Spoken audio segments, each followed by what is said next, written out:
Indonesia sukses menjadi tuan rumah KTT G20 tahun 2022. Pasti banyak di antara kita yang bertanya-tanya kan, apa aja sih hasil dari pertemuan G20 Indonesia yang dihadiri oleh para pemimpin dari 20 negara ini? Benarkah di dalam hasil KTT G20 Indonesia juga ada hasil akhir tentang sengketa Pulau Pasir yang juga di waktu yang bersamaan menjadi pro kontra antara Australia dengan masyarakat adat Indonesia? Inilah 5 hasil pertemuan KTT G20 Indonesia. Sebelum lanjut, pasti ada yang belum subscribe nih. Yuk, tekan tombol subscribe agar tidak ketinggalan informasi yang menarik dan gratis dari kami.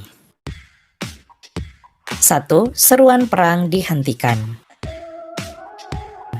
Hasil pertama dalam KTT G20 Indonesia ini ialah para pemimpin negara anggota G20 menyerukan untuk mengakhiri perang di Ukraina. Perang di Ukraina tak hanya menimbulkan korban yang banyak, namun juga telah berdampak buruk bagi perekonomian dunia. Sejak invasi Rusia ke Ukraina, ekonomi dunia menjadi lambat, bahkan mengalami inflasi.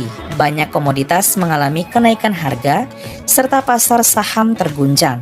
Itulah sebabnya dengan adanya KTT G20 ini sangat membantu negara-negara di dunia untuk berdialog menemukan solusi terbaik.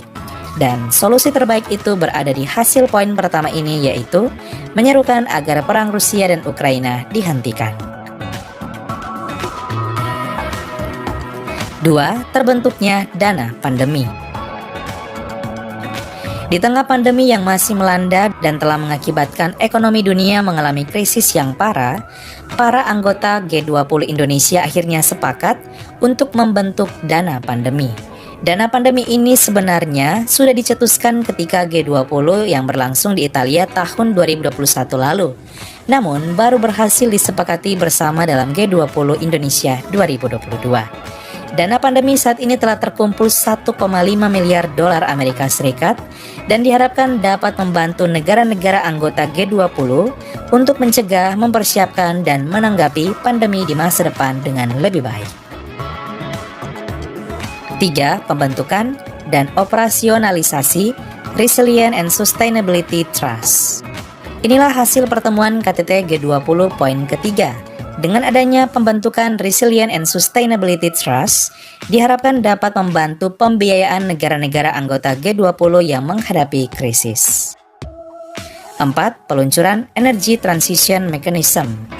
Peluncuran ini diharapkan menjadi wadah bagi Indonesia untuk mempercepat transisi energi dan memperoleh komitmen dari Just Energy Transition Program sebesar 20 miliar dolar Amerika Serikat.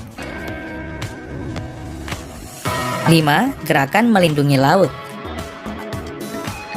Hasil terakhir dari pertemuan KTT G20 Indonesia ialah komitmen bersama seluruh anggota G20 untuk melindungi laut dunia.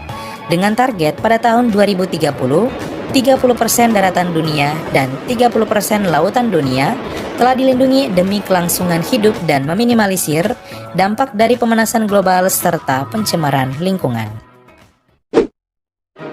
Sahabat Angkaran Data, itulah 5 hasil pertemuan KTT G20 Indonesia yang berlangsung di Bali. Semoga dengan adanya hasil pertemuan ini dapat semakin memajukan seluruh negara anggota G20, terlebih dapat membawa dampak besar bagi Indonesia. Di sisi lain, ternyata tidak ada sama sekali pembahasan mengenai Pulau Pasir yang momennya bersamaan dengan G20 Indonesia. Ya, hal ini karena G20 berfokus pada pembahasan mengenai perekonomian, bukan teritorial wilayah negara. Yang pasti, Kementerian Luar Negeri Indonesia telah menegaskan bahwa Pulau Pasir bukan milik Indonesia melainkan Australia.